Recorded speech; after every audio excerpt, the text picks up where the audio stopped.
guys, narito ako sa pinatabasan namin. Ayan. Pinatabasan namin yung mga maliliit na nyug. So ito guys, yung malalaki na yan.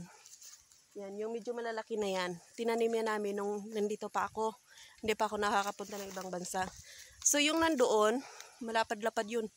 Yung nandoon sa unahan. Ayun, maliliit.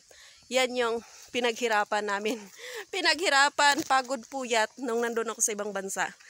Sakripisyo, pero ayan, ngayon natutuwa lang ako. Gusto ko lang ibahagi sa inyo guys, kasi natutuwa lang ako na nakikita ko na ngayon yung mga pinaghirapan ko dati na kahit hindi mo sukat akalain na nangyayari. Yun.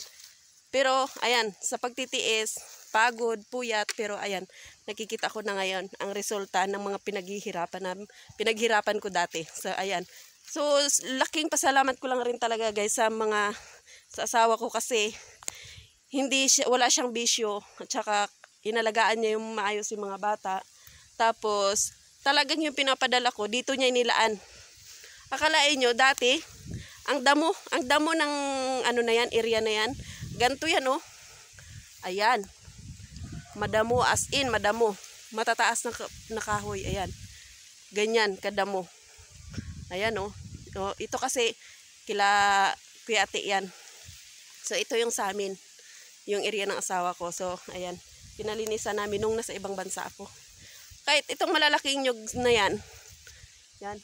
Punta doon sa patag doon. Doon mas malalaki na yung nyug doon. Ayan o.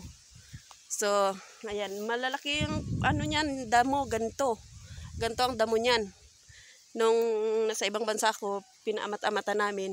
Dito ibinuhos talaga ng asawa ko yung pira na pinapadala ko. So, nagpapasalamat din talaga ako sa asawa ko kasi talagang inano niya yung pira na hindi masayang. So dito niya talaga pinunta. So kahit papano no, ngayon may nakukuhaan kami ng panggastos.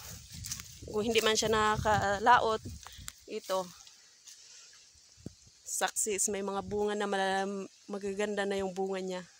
So sipag tiyaga lang guys. So bye bye, thank you for watching. Follow and share.